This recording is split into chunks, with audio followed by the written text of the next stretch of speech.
until that happens. I mean, there's just a little bit of shooting in the dark when it comes to that. But I do think that there is going to be a big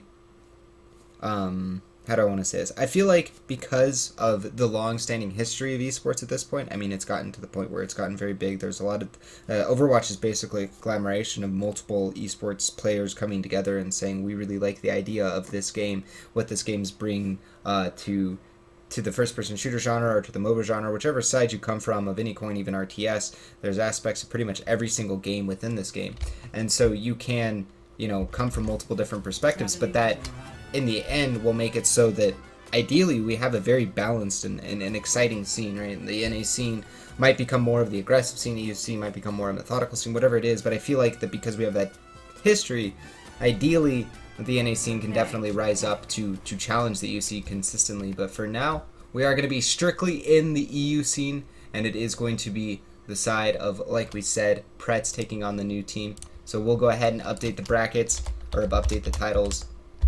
And of course, if you guys are just watching now and you guys have watched previous events, it is also worth noting that the NewTeam is not a new team completely. It is going to be the team of RaptorZ. So definitely having some tournament experience. We'll go ahead and get their introductions done right away, as we have Jonah going to be picking up a McCree for their team. We have Draft going to be picking up the Junkrat, so they're going to be picking up something a little bit meta old and seeing some resurgence. It's going to be the Rexer on the Lucio.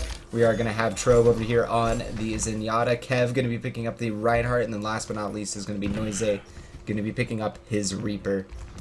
And on the side of Prets, we have Tonic on the Lucio, Mistakes on the Zenyatta, Claws on Nalari on the Tracer, and Burher Padra, I guess I'll just call him Burher, on Winston, and Unk on the Genji. Yeah, it's not easy. I piggyback off of Jason Kaplan, but Boohoo Bedora is how I've been. Bedora. Yeah, I just say Boohoo when I'm in the middle of play-by-play because it's just a lot easier. But yeah, it's not the easiest name to cleanly pronounce every single time, but nonetheless, they're going to be off aggressively. We're on Tonic's screen, but we're going to go over to himself, Boohoo Bedora, as he went for a leap initiation, but unfortunately missed. You can see his bubble was already down. The intentions were there to get on the point or to get onto the defensive setup and get that bubble down and force them off of the high ground. Now, they did force them off the high ground, so they will be able to get the market set up, so we'll see if they'll be going for a fake, stair play, arch play, but the offense has a lot of options in front of them right now. Yeah, and obviously with the Junkrat, you actually limit a lot of the stairs play and kind of like through the main chokehold because you're able to put out so much damage. So it looks like they're trying to leave the cart where it is because they know it's going to be very hard to push through. Maybe go through the stairs and try to flank them that way. But man, the engage right there, and Junkrat's just not ready for this. Let's see how it goes. Yeah, he did not move out of his setup, but Boohoo is going to get charged after he takes out the Zenyatta. So 2 kills so far for the side of the offense. As Noise is going to come in the background. He's going to go ahead and help clean up. Maybe he can go ahead and take out Ing, but Ing, no, he's going to just deflect and jump over him. Eventually, the Tracer's going to go ahead and help with that, and now Junkrat, Lucio versus Ing. He needs to go ahead and get some of these kills to get the cart moving for his team. There is going to be the deflect, and Nalar's going to come in the background and help clean up that Junkrat, and now Lucio, he's going to have to run back to the spawn and make his way to the beginning as they are getting forced back here, and Ing actually gets himself a Dragon Blade. He's been getting a lot of damage done, and you might be able to just change things big time, get a huge tempo for them at the beginning of this match if he could take out the Reinhardt and then also take out follow-up targets, but there's going to be a Riptire from Draft, and that could be, oh, Ing turns around, gets the deflect, but Draft with this Riptire could be the big game changer here, as of course that Deadeye getting deflected could have been basically the end for the defense, but that Riptire, 2 kills, especially on the 2 targets that were starting to light up, and now Prets, or sorry, the side of NewTeam able to set up his Prets is going to have to look for another look here on their offense. Yeah, it's actually super surprising the fact that, the NewTeam was able to live for that long. It almost seemed like, they should have been dead. Because they were able to stall out the fight, they were able to buy time for their team to kind of move in, and obviously, by that time, Travis has his ultimate again, so that's something really good. And they're going for another engage right now, trying to send his pop out of the defense, hoping to make a lot of damage. Noisy with the death loss in the back, cleaning up so much damage. Yeah, and he gets specifically Tonic, who was going to be getting close to that sound barrier, but he's not going to have it at all. Now he's down.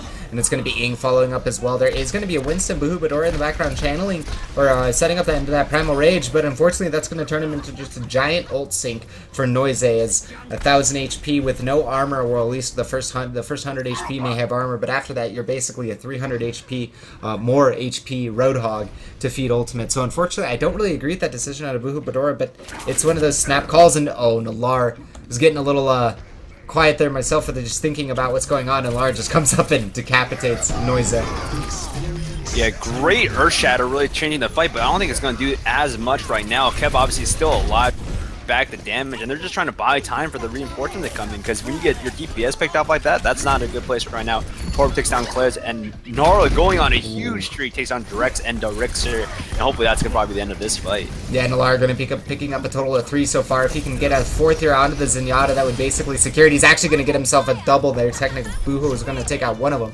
Ironically, takes the kill that he did the most work for, but that's going to be a total of 4 for Nalar, and they're going to move forward. He's on fire. Mistakes is on fire, of course, because Zenyatta doing a ton of damage. But Tonic never used that sound barrier, because, of course, he died during that last engagement as we brought it up. So they will have it available for the next fight, and they are going to be going with a very standard setup here on the Streets phase, and not going to be running that Zarya. Now, obviously, you do want to have that high ground contesting with the Winston, but how do you feel about this competition coming out from the offense? It feels a little bit in 2 different boats. You have the Reinhardt to go ahead and control the cart, but then you're running the Genji and the Winston to initiate. But actually, real quickly, we do have the Dragon Blade going out. He's going to be getting himself not 1, but 2. The Ing in the background getting a ton of damage done. It looks like Nalar's going to help clean it up as well. Tonic going to take out Dreft, and Nalar, he gets himself a 4K, 2 with the Pulse Bomb, 2 with this pistols, and now Ing with the Dragon Blade. Helps clean up 2 more, but yeah, it works out for them, so, you know, question as a grain of salt there, but it feels interesting, their setup. Yeah, I think on the offense you have more prerogative in terms of with running a diving comp and running without Zarya, because you don't really quote unquote need Zarya. And as this fight goes on, Boohoo goes in the backline trying to cut it out. You know, both transcendences are pop trying to make a lot of damage. We're underneath the bridge. Something else is going on in the mid. Drept is staying alive, and while this is going on, you know, Kev obviously gets a great pin on the wall. So hopefully, I mean, the fight seems to have reset with everyone dividing up. Yeah, the Rex are using the sound barrier, going to bring up the defensive HPs, but so far it is definitely a numbers game for the offense. They have 3, 4, 5 around the cart, and the numbers for the defense are just falling one by one. Draft is going to end up going down. Noise is going to jump down. If he ends up using his Death Blossom here, it could backfire big time, but he will just go ahead and get flashbang and cleaned up immediately, as Bahubadora is responsible for that kill after the flashbang. But now, offense, about 4 minutes left to work the last point here, and they've gotten themselves a decent time here as they continue to push forward in the stair room, and actually this is exactly where you don't want to be, inside those bubbles, fighting that Winston in that cleave. And of course the other part about Winston that is something that isn't brought up nearly as much, Winston's bubble prevents AoE healing, so fighting in that stair room against the Lucio is not going to help you at all. You're not going to be getting that AoE healing, and now he's going to be able to initiate Primal Rage available, and this is just starting to look like the defense might fall apart, as they do need to get their feet under them. They need to get set up at Ing, not even using the Dragon Blade there. That was nothing but just dashing through with shurikens. The Noise Death Blossom ends up doing absolutely nothing. He gets himself maybe a double kill by the end, or does get himself a double kill, but Ing is still alive. He's going to get himself a double kill as well. Doesn't end up killing the McCree. But the payload has continued to push forward with nothing really stopping it, and just because these kills after kills, there's going to be an Earth Shatter that hits on 3, 4, 5, and maybe this is the opportunity for the defense. Kev trying to say, no, we want to hold, we want to stabilize. The Rixer as well, trying to keep the cart where it is, and that's good cart dancing from them, so they haven't really got the cart too much farther. But right now it looks like Scribe, the defense just doesn't have the depth of resources to hold this payload. Man, Claus is a monster. Got that triple kill. 2 of them with just like hammer swings, and 1 with a great Earth Shatter right now. Possibly like an offensive, drop the beat to really mitigate a lot of the upfront damage. They're just trying to kite back. They know the Deadeye's coming out. They're trying to drop the shield to mitigate some of the damage at least. But Jonah takes out Tonic and Nalar, and that's not good to start. No, especially because Tonic, like we said earlier, that Lucio is so important to keep that cart moving, is so important with that mobility, and now they're going to be engaged upon, and they have no disengage. That's part of the beauty of picking that Lucio first, is the other team isn't going to have that amp to disengage, and you really do want to have that ebb and flow of they amped in, we want to amp out, they went in, we want to go out. But Lucio down. Mistakes, though, is close to his ultimate, and they're not running a Zenyatta right now on the side of the defense. They did switch over to the triple tank composition. Trove is yet to switch back, so they are going to stick with it for now. Don't know how I feel about that. Triple tank is a little iffy. I think what they're mainly looking for is just mitigate a lot of the upfront DPS damage and sustain through it. I don't think Zenyatta's really doing the job that they really need him to do, but the fact they have like 2 ultimates, this could be completely different. Are they watching the cart right now, or are they just like letting it go? It's might end up making it Tonic. He's the one cart dancing that, as he's going to be sound barrier, or the defense is going to go ahead and sound barrier up to fight this out. But like you said, this entire game, Earth Shatters have been so important, but Kev going to land a huge one himself finally, trying to answer his number claws, but pushing forward with his team. They're going to be able to clean this up. It looks like Jonah and Kev doing a lot of damage, but I gotta say that I don't like that the offense is not going for a high ground control here. The cart was a good play from, of course, Tonic, but the rest of them should be going for the high ground control after that, especially with the McCree. But ooh, 1 minute remains here for the offense to actually take the point. And they literally have, I think, 1 chance left. They need to really wait for Ung to really hit up that that Blossom and really get a great Earth Shatter. But as long as the defense plays safe, they should be fine. Just pull back. You have so many tanks. Don't get caught in this. And the Earth Shatter doesn't really knock anyone down. Gets mitigated by the Winston shield, I think. And Eng just doesn't have enough damage right now. He's soloed out. Yeah, and there, he's going to go down. There's Claws falling as well. The last member alive is going to be Tonic, but he's, as you guys can see, very, very far away. Going to be speed boosting the rest of his team for one last ditch effort to get the payload converted. We are going to have a Trobe go into the point to heal. Very creative there, but I actually would like to see them use the Lucio healing to get his ultimate. He's only 80% away, but they are going to try to hold here. They have the self-destruct. It's going to be very hard here for the offense. They have a lot working against them here, but Ing's Death Blossom could be their token to get it home. They need to get rid of the high ground hold, but they really just don't have enough time right now. I honestly think and the moment they're able to pop like the D.Va ultimate, this is really bad right now. They can basically zone out on people. Luckily, no kills are picked up, but the fact that they're cutting out this fight is really good for the offense right now. The defense someone just fell apart. But as long as Torb can hold this out, maybe they can hope for a good time right now. He's just trying to buy some more time as D.Va, but his time is up, and it looks like, they're pushing up the cart. It just didn't feel like they properly engaged at all during that D.Va. Like you said, it's zoned, but they didn't take the advantage of it, the tempo advantage. And now the defense, they're going to be the ones who are questioning what's going on right now. So close to being over, so close to full holding. But the side of Prets not giving up, continuing to push forward. Kev will end up taking out Nalar, so that's a good beginning for them. But they're going to need more than that. Claws takes out Kev after a charge on a great Earth Shatter. Looks like hits on 2, 3, 4 as we go into the overhead view to see everything that's going on. Tonic alive, dancing on the cart. Aang, he's going to be dealing with Trob and Noise. He's the critical member to stay alive here, but his Wraith form is gone. Now Aang with a second Death Blossom started off the fight with it. We'll be able to farm up a second one. It looks like it will be converted in the end. And 9:53, 9:54 is going to be the time at the end of it. And that was a not absolutely crazy push there at the end. It took them a total of 54 seconds after the payload ended up getting to the, the timer ended up ending. So 54 seconds of overtime is what we needed for that to go ahead and be decided. Scribe, but I mean, I guess at the end there, I mean, do you think that it was the D.Va ult in the sense of the hero's ultimate itself, or do you think, because I really feel like they just not engage off that D.Va ult. They kind of just let the D.Va ult sit and hope that it did something. There wasn't that, okay, D.Va's ulting, they're all going to have to run away, let's section off 2, 3, get picks, and then find the rest. Well, this is what happened, right? What happened, I guess, at that moment was that he got taken out of the mech, and he basically thought, well, if I die here, it's basically the end of the game. So he popped the ultimate without, being able to put it in a good position. He only popped it because, the mech was destroyed, and he was about to disengage from it. So because of that, it was just such a suboptimal ultimate that really didn't really drive any team fights. It didn't really, kill anyone, in fact. And the fact that the fight was so, all over the place, no one was really clumped up. There was...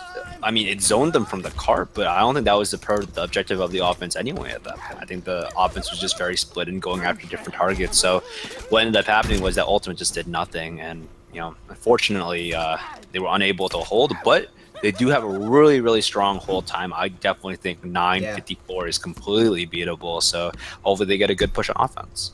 That's definitely a big deal. I mean, at the end of the day, it's almost like time doesn't matter because they have to worry about 54 seconds of overtime, and if they just don't go to overtime, it's a completely irrelevant factor. So definitely going to be sitting comfortable, feeling comfortable. Prets going to be a little bit under the gun here as they do need to buy a lot of time on each point. They can't afford to just give up point 1. They can't afford to just give up point 2. It looks like he will get a fair bit of damage onto Noise. Not able to get the pick on him, though. A little bit delayed, actually. Drinking a little bit more coffee. Necessary boohoo, as you could have exploded that a second earlier, but nonetheless, he is going to be getting some good spam out and some good ult charge, and they are also going to be running the Symmetra. Didn't even mention that, or actually didn't even really see it too much, just thinking about other stuff that's going on, but Symmetra not something we see as much, but if you can get that teleporter up and if you can protect it, the reinforcement potential can make that difference that allows them to go into overtime on the first point. Someone's been watching Hulk play at the ESL anti-shutdown because he brought this out in Dorado, and it worked to great effect. The main part is right now they need to stop this engage. All they need to do is stall out. If they get engaged on, Symmetra just does not offer enough damage to do it. But they're doing a great job right now, just kiting back. They don't care if the payload advances. All they have to do is stop them from getting to the point right now.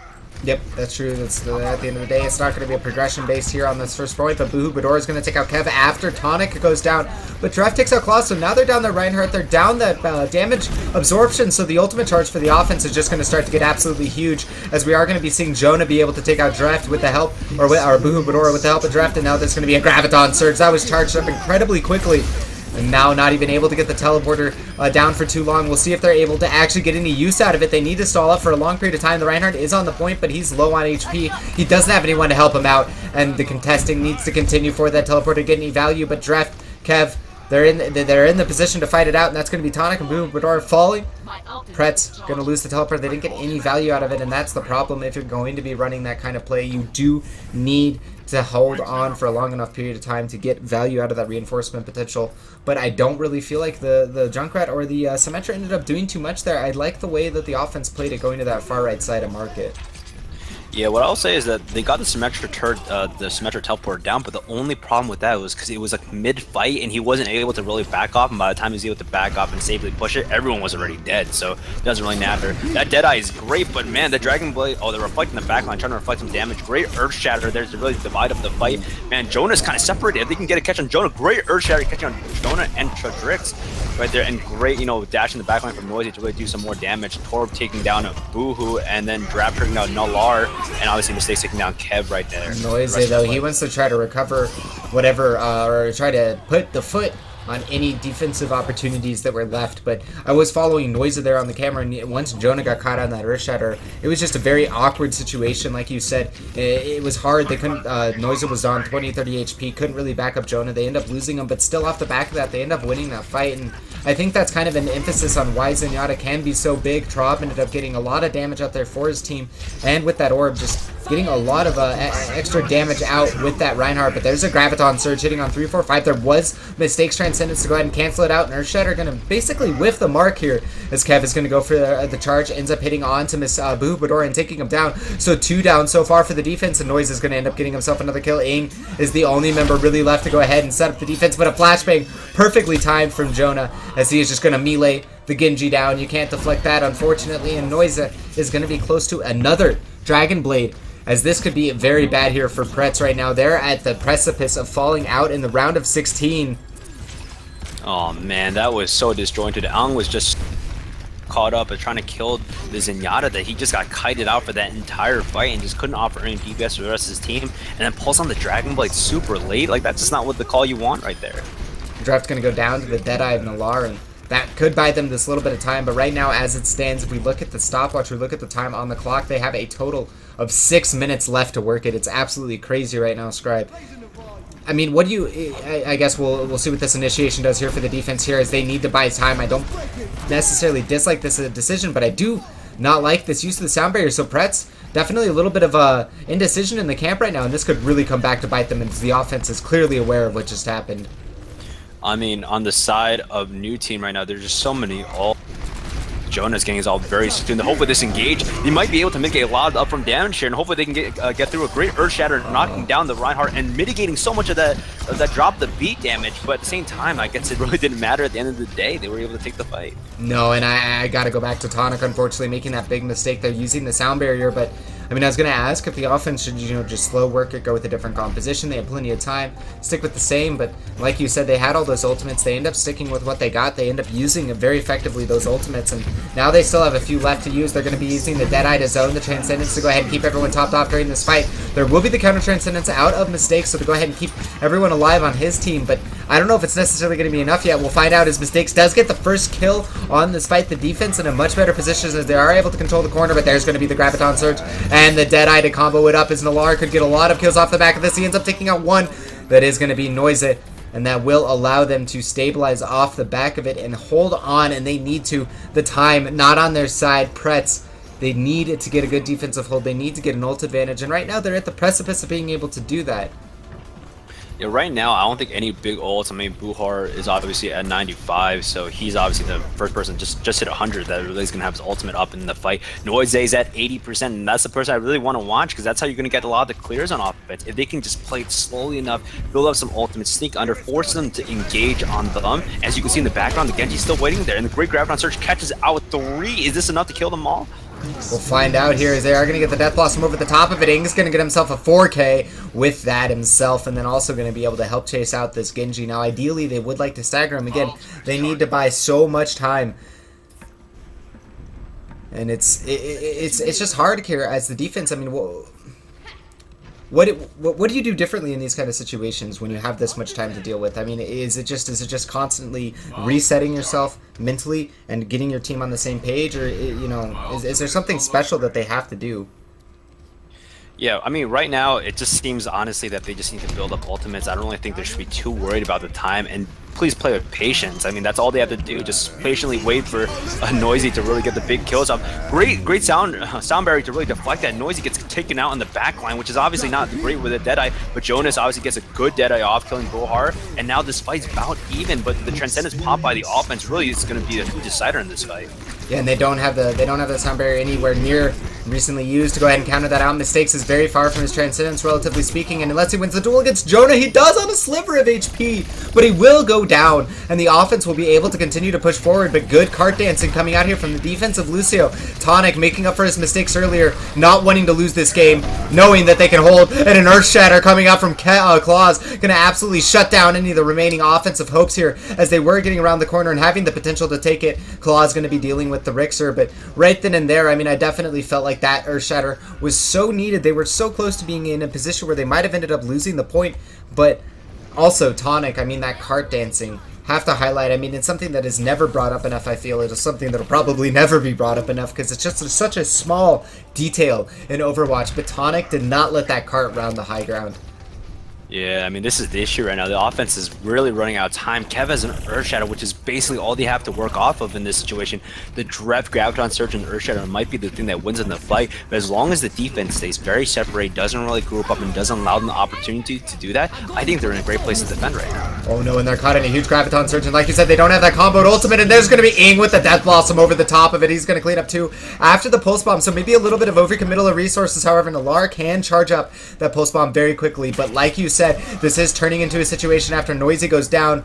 They had all the time in the world to break this point. They had 5, almost 6 minutes to devastate. Now in the stopwatch, they still have a minute after. But when it comes down to it, they're going to be relying on overtime to get that last 50 seconds on the stopwatch. But this mental position that you have to be in as the side of NewTeam, so close yet so far, 30 seconds remain. Can they do it?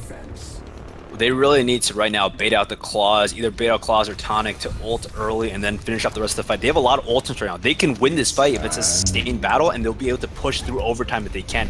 But they really need to bait out something right now. Claws is being very disciplined, not really jumping down. He knows that his objective is, hey, stay alive and try to hit him with the Earth Shatter. The Earth Shatter whiffs, and right now that's exactly what they're hoping for.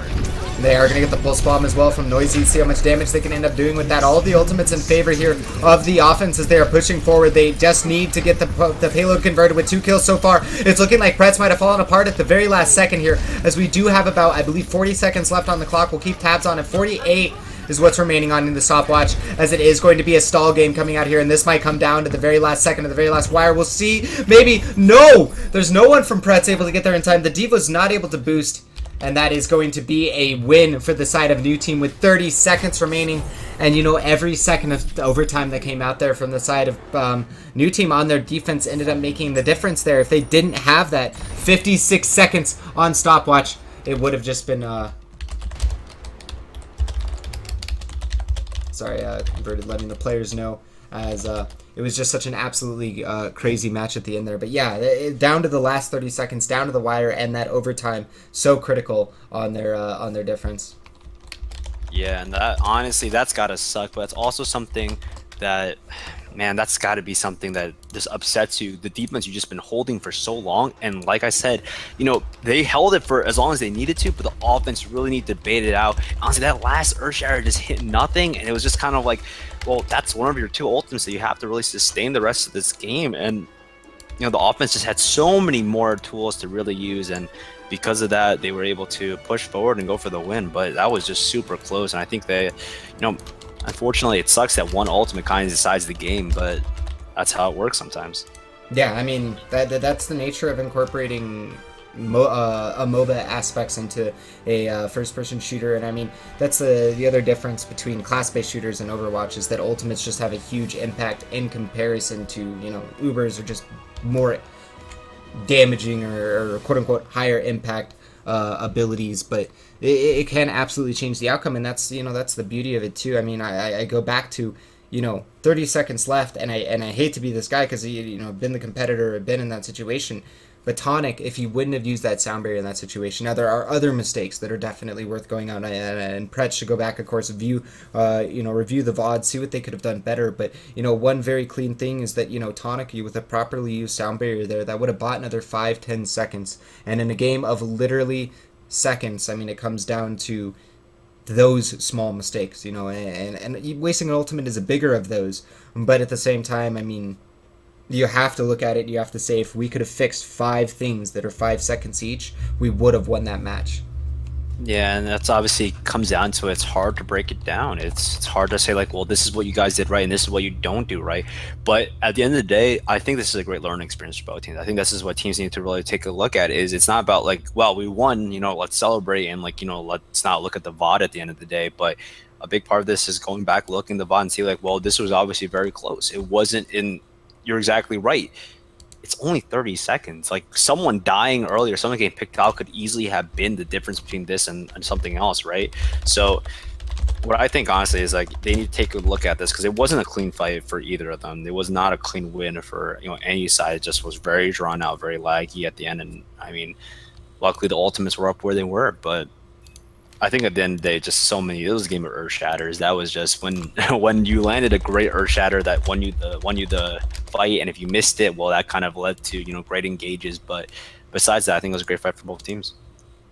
Yeah.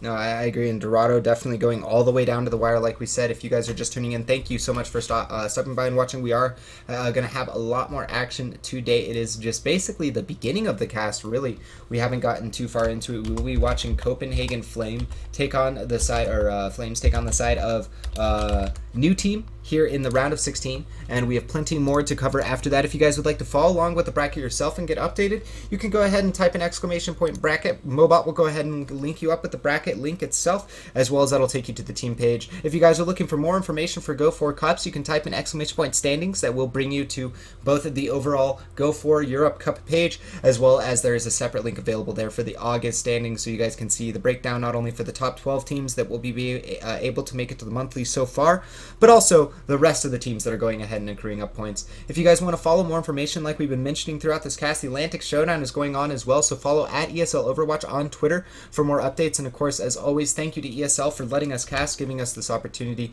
and awesome games to be able to cast, because this is one of the premier EU tournaments when it comes to weekend tournaments, when it comes to teams being able to consistently compete with high caliber opponents, etc. And if you guys enjoy the commentary, you guys definitely do follow the channel, as I do all the casting for myself, as well as when Scribe is on for the Go4 Cups or any other events that are happening that I am casting. I will be casting them here on the stream, or if you want updates, you can follow me on Twitter, RaptorZOW, and I'll keep you guys updated there. And definitely be following my co-caster, as that is Scribe with a 1 instead of an IOW on Twitter, as he is an awesome guy, does a bunch of other stuff for Overwatch for Gosu Gamers as far as article writing, as well as helping around the scene when it comes to analysis. But is there anything else that you wanted to say after that long-winded sellout there, Scribe, to go ahead and kick us off into the break so we can get the match set up for this round of 16? Yeah, I mean, not much, but if you're keeping up with the ESL land, but the finals are coming up. Oh, feel free to open up, dual streams, watch both of these games. Obviously, obviously everyone wants to see history in the making with the team winning the first ever Overwatch major. So hopefully that will, go well, and hopefully you guys still stay tuned to this cast as well. Yeah, no, and all of you that do, very much appreciate it, guys. I know that some of the time it is a matter of choices. There is so much stuff going on, and it is a no will personal, because it is a massive LAN. It's awesome, but I definitely appreciate all of you that will stick around and that are going to be setting up that multicast. But we will be into the next game here in just a moment, ideally, as it will be Copenhagen Flame taking on the side of NewTeam. And again, the winner will be moving on to the quarter. And this is a very, very important match because this match decides who gets to go on to the best of threes. And this is where you can really start to show your mettle after the best of ones, where you have those multiple maps, where you can fall back on your draft and fall back on your depth of play. But until then, guys, we'll go ahead and kick it to some music, and then we'll be gaining the next game with some Overtalk around the corner. I'll be in chat. If there's anything that you guys have, suggestions, comments, feedback, anything, do let us know, as we will be as receptive as possible and be able to integrate that feedback and thoughts into the cast and the commentary, as well as the production of the stream. But until then, guys, enjoy the music. We're going to go ahead and rest our voice, get some water, and we'll be right back with Copenhagen Flame versus the NewTeam here at the ESL Go4 EU Overwatch Cup number 12 in the round of 16 coming up next.